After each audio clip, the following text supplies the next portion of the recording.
Assalamualaikum warahmatullahi wabarakatuh. Salam sejahtera untuk kita semuanya. Perkenalkan, saya Hayumi SPDI MPD, salah satu dosen tetap dari program studi S1 Pendidikan Agama Islam, Fakultas Agama Islam Universitas Prima Graha.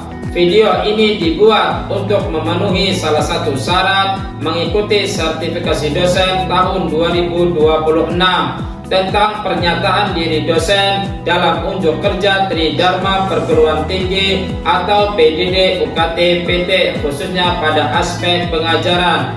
Dalam kesempatan kali ini, saya akan memaparkan tentang mata kuliah yang saya ampuh di program studi S1 PAI, yaitu mata kuliah Pendidikan Agama sebagai mata kuliah umum dengan metode DIA atau Delivery, Interaction, dan Assessment.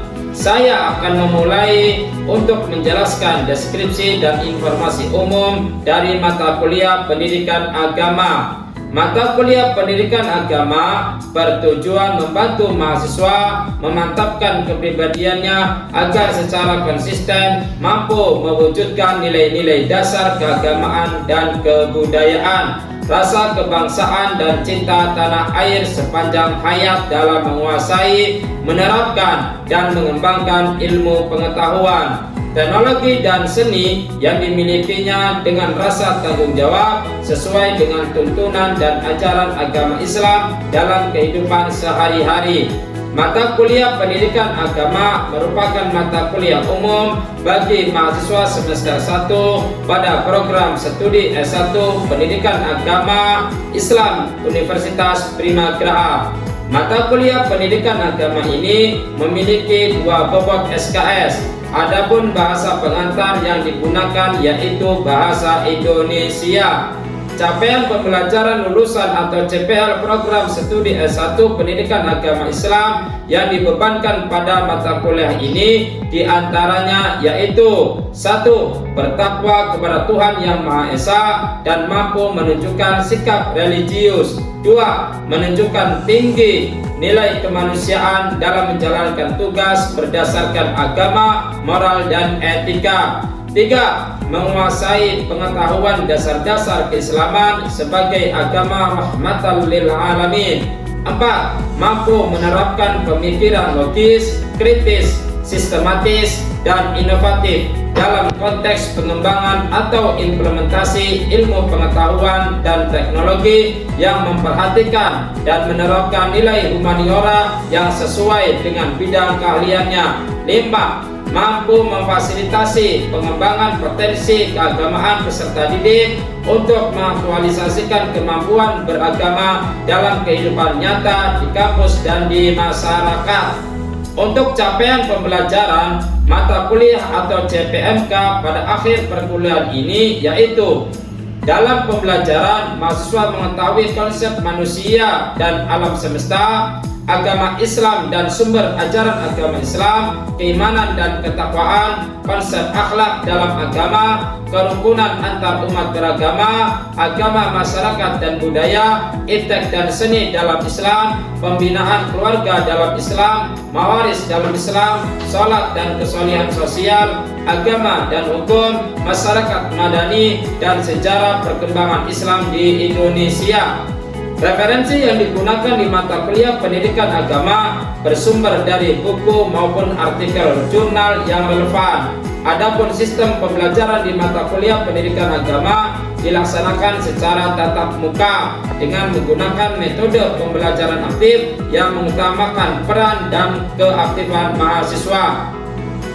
Pembelajaran mata kuliah Pendidikan Agama ini dilaksanakan sebanyak 16 kali pertemuan dengan rincian 14 kali pertemuan perkuliahan, 1 kali pertemuan UTS, dan 1 kali pertemuan UAS. Adapun bahan kajian dalam proses perkuliahan mata kuliah Pendidikan Agama diantaranya 1. manusia dan alam semesta. 2. Agama Islam. 3. Sumber dan ajaran agama Islam. 4. Keimanan dan ketakwaan. 5. Konsep akhlak dan agama Islam. 6. Kerukunan antar umat beragama. 7. Agama masyarakat dan agama. 8. Iptek dan seni dalam Islam. 9. Pembinaan keluarga dalam Islam. 10. Waris dalam Islam. 11. Sholat dan kesolehan sosial. 12. Agama dan hukum. 13. Masyarakat madani. 14. Sejarah dan perkembangan Islam di Indonesia.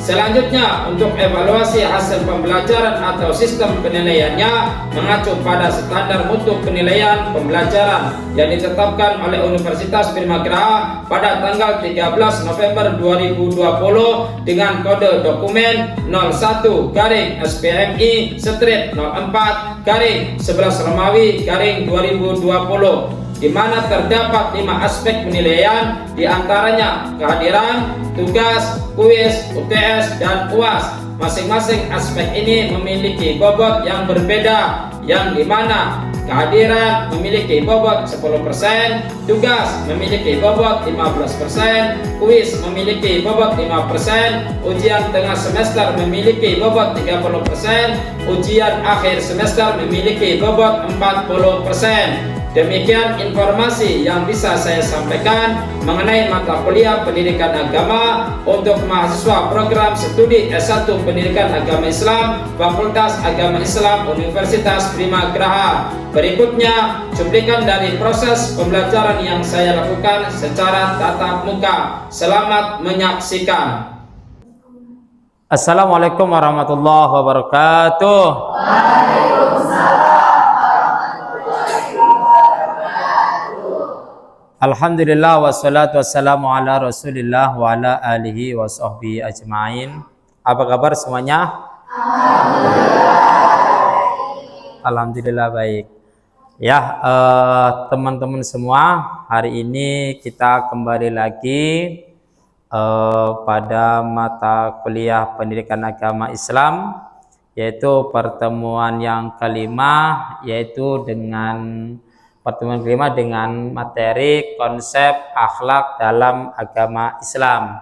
Dan kita hari ini akan belajar selama 1 jam 30 menit ke depan, yaitu dalam materi ini. Kali ini kita akan bersama-sama membahas soal tentang konsep akhlak dalam agama Islam itu sendiri. Kita akan lihat, sebelum kita belajar, tentu mari kita berdoa dulu kepada Tuhan Yang Maha Esa, Allah Subhanahu wa taala. Berdoa dimulai. Berdoa selesai. Oke. Kita lanjutkan pada materi ini, yaitu tentang konsep akhlak dalam agama Islam.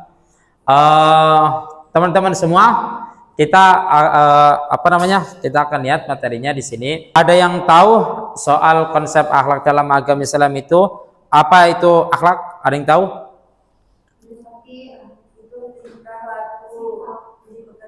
Tingkah laku.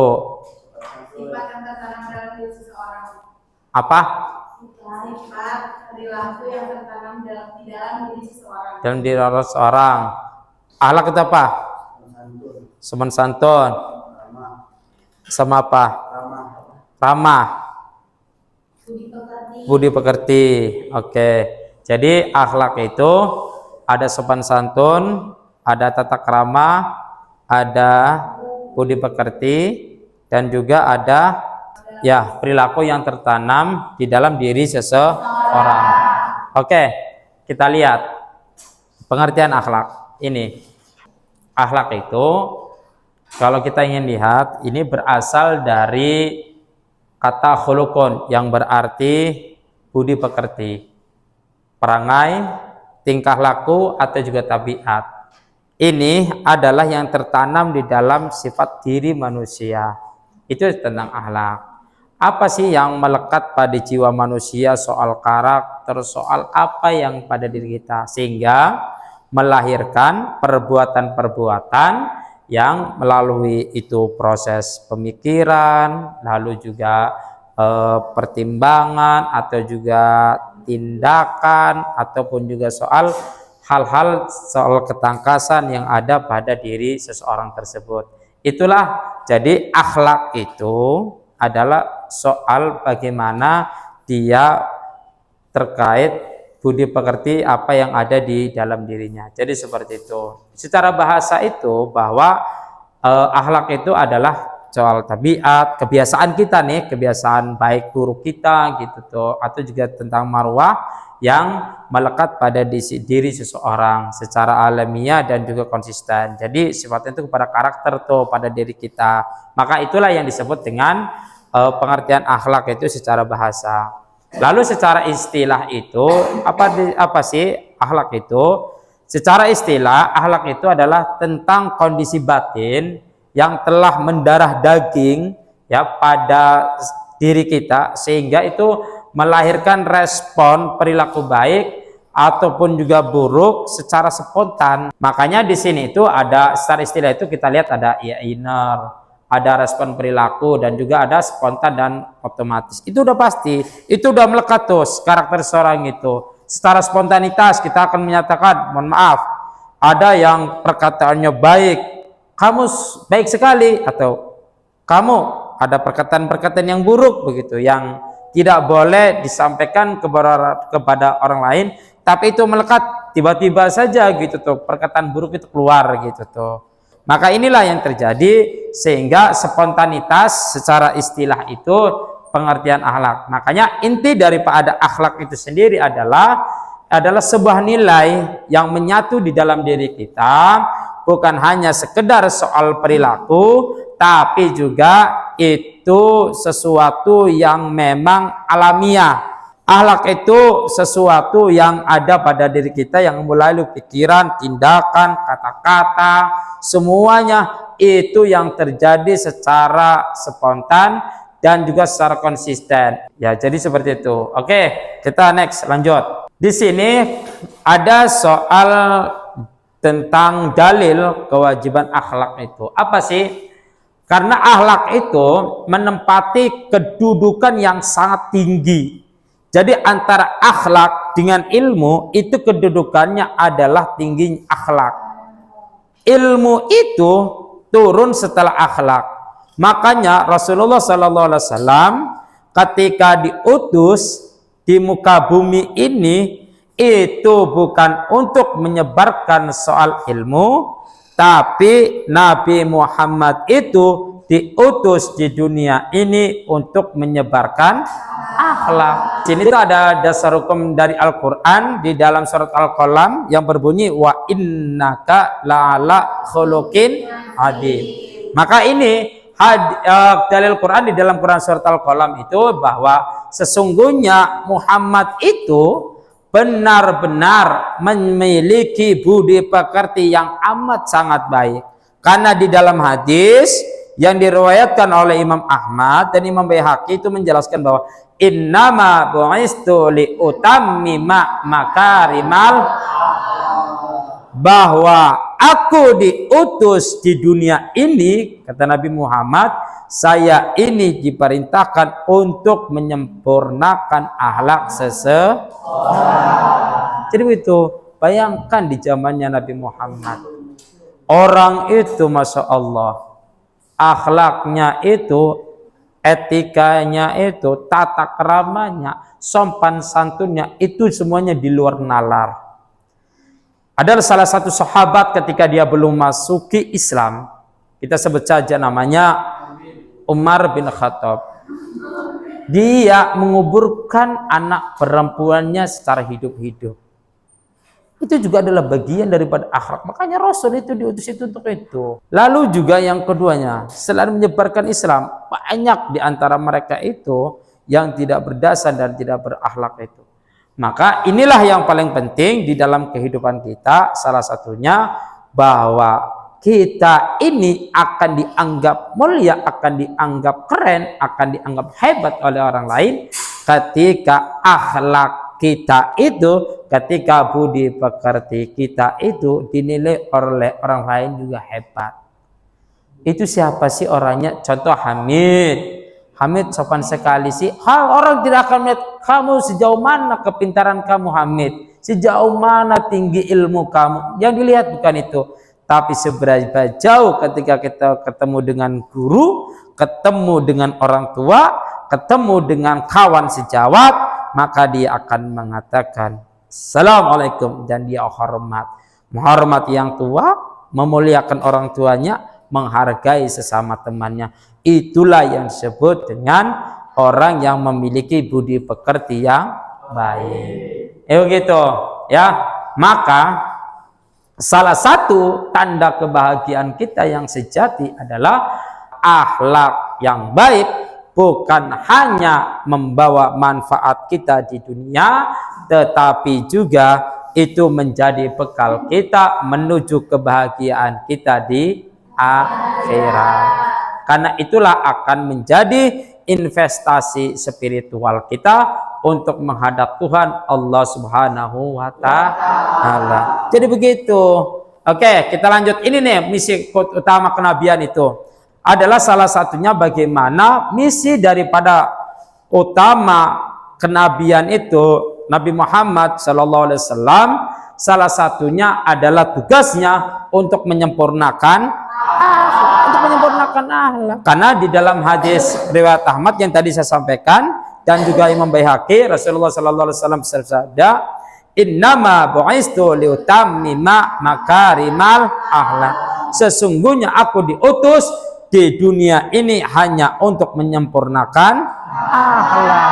Jadi betul. Makanya hadis ini merupakan seluruh inti daripada kenabian itu. Diutus ke dunia ini adalah selain untuk membawa risalah, tetapi mereka juga diutus ke dunia ini untuk menyempurnakan akhlak seseorang. Makanya Rasulullah itu adalah bukti, cerminan, uswah yang harus kita teladani dan yang harus kita juga jadikan contoh. Jadi seperti itu. Makanya di sini ada teladan kejujuran, di sini ada teladan amanah, lalu juga ada teladan soal kasih sayang. Apa sih teladan kejujuran itu? Makanya Rasulullah SAW itu dikenal sebagai Al-Amin, bukti bahwa Nabi Muhammad itu adalah manusia yang terpercaya, maka gelarnya adalah Al-Amin. Lalu juga yang keduanya, teladan amanah. Nabi itu ketika diberikan kepercayaan oleh Tuhan, maka dia menjaga kepercayaan itu sebaik-baiknya, tidak membohongi. Ya, jadi ketika beda sama Hamid, saya titipkan uang ini kepada Anda sebesar 1 miliar. Tiba-tiba uangnya hilang 1,5 miliar. Itu tandanya bukti orang itu tidak amanah. Kalau Nabi ya, kalau itu 1.000 ya 1.000. Kalau itu 2.000, 2.000. Ketika dia dititipkan kata, kalimat, maka dia sesuaikan apa yang disampaikan. Kalau kata itu 2, ya berarti yang disampaikan itu 2. Lalu yang selanjutnya, Rasul itu memiliki teladan kasih sayang. Masya Allah, Rasul itu sayangnya sama kita. Dia itu ketika mau meninggal dunia itu, apa yang selalu diingat? Ummati, ummati, ummati. Dia tidak menyebutkan wa ahlihi. Dia tidak menyebutkan wa sahbihi. Dia tidak menyebutkan wa tabi'in. Tapi dia berpesan bahwa ketika aku meninggal, ummati, ummati, dan ummati. Tanda Rasul itu sayang kepada kita selaku umatnya. Siapa yang dicintai oleh Rasul? Mereka-mereka yang tidak berjumpa denganku, mereka yang tidak bertatap muka denganku, kata Rasul, tapi mereka orang-orang yang merindukanku. Maka aku akan memberikan kasih sayang dan juga memberikan syafaat kepada mereka, kepada umat-umatku yang rindu kepadaku, maka aku juga akan rindu dan sayang kepadanya. Oke, ada pertanyaan? Ya, silakan. Ya. Waalaikumsalam warahmatullahi wabarakatuh. Silakan. Mau bertanya Pak? Kenalkan nama Anda, biar saya tahu. Ya. Perkenalkan diri, nama saya Abdul Hamid. Ya. Tim 612251. Oke. Oke. Di sini saya ingin bertanya. Iya, gimana? Boleh. Ya, siap. Jadi gimana sih Pak kedudukan akhlak dengan ilmu? Oke. Lebih tinggi mana sih kedudukan akhlak dengan ilmu? Itu tadi udah saya sampaikan ya di awal, bahwa kedudukan akhlak dengan ilmu itu lebih tinggi akhlak daripada ilmu. Kenapa? Karena Rasul sendiri itu orang setinggi apapun ilmunya, sehebat apapun ilmunya, ketika dia tidak memiliki akhlak, maka orang tersebut tidak dianggap berilmu. Maka orang tersebut dianggap satu, kurang ajar, tidak sopan, tidak beretika, dan moralnya buruk. Maka tertutuplah ilmunya seluruhnya ketika orang itu tidak memiliki akhlak atau adab maupun ataupun budi pekerti. Oke, pertanyaan yang kedua, siapa yang bertanya? Dari perempuan, ayo silakan. Ayo Ulan, silakan. Ya, sebelumnya dari materi anak apa? Ya. Ya. Yang tadi kan kita melihat bahwa ada beberapa soal dari dalil itu. Sebenarnya di Al-Quran itu banyak, di hadis juga banyak. Soal teladan aja.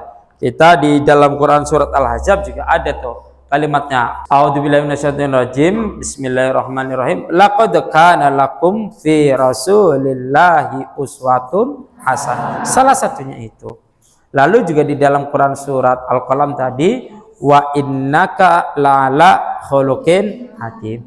Atau juga di dalam hadis yang diriwayatkan oleh Imam Abu Daud yang artinya orang mukmin yang paling sempurna imannya adalah orang yang paling baik akhlaknya. Ayo satu lagi dari laki-laki, ayo bertanya. Ya silakan. Izin Pak. Siap. Saya mau menjawab berani dengan Ya coba. 6125. Oke. Iya. Boleh. Agama Islam. Ya. Pada siapa akhlak harus didahulukan? Oke. Kepada siapa sih akhlak itu harus didahulukan? Akhlak itu kita ini mau dengan siapa? Akhlak itu semuanya harus kita dahulukan soal akhlak itu. Kita mau kesebut orang tua ya kita harus muliakan. Kepada sesama teman harus kita hargai. Kepada guru harus kita hormati. Tapi kalau kita ingin mendahulukan, mak lebih dulu mana yang harus kita muliakan? Jelas orang tua. Itu number one.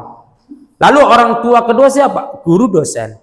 Kalau kita ingin menghormati, semuanya sama di mata Allah. Tinggal bagaimana menempatkan soal kedudukan akhlak itu sendiri.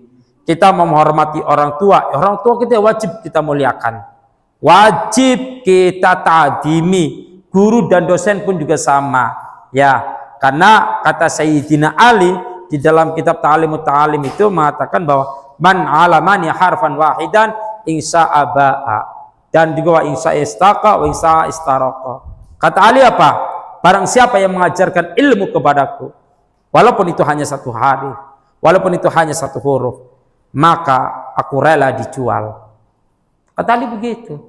Siap saya dikorbankan, siap saya dijadikan budak, saya siap dijadikan apapun. Kata Ali begitu. Jadi itulah menandakan bahwa Ali itu menghargai ilmu, menghormati ilmu, dan menghormati guru. Sekecil apapun ilmu yang disampaikan, kalau dia pernah mengajarkan ilmu kepadaku, maka dia adalah orang yang memiliki utang budi kepada saya. Itu kata Ali. Makanya adab itu penting, akhlak itu penting. Ya, jadi seperti itu. Oke nih, ini macam-macam akhlak. Macam-macam akhlak itu yang pertama itu ada akhlak mahmudah. Ada akhlak mahmudah. Akhlak mahmudah itu akhlak yang terpuji. Lalu juga ada akhlak madmumah. Akhlak madmumah itu akhlak apa? Akhlak yang tercela. Maka akhlak yang mahmudah itu adalah salah satunya itu soal jujur, soal amanah, soal haya. Haya itu apa sih? Malu. Makanya ada kalimat yang disampaikan oleh penggalan kata al-haya minal iman. Ya. bahwa malu sebagian daripada seperti anadzafatu minal iman, kebersihan itu sebagian daripada itu. Makanya yang keduanya juga adalah orang yang dermawan, memberi kepada kita dengan penuh keikhlasan dan dengan penuh kasih sayang tanpa mengharapkan imbalan apapun. Lalu yang terakhir adalah pemaaf.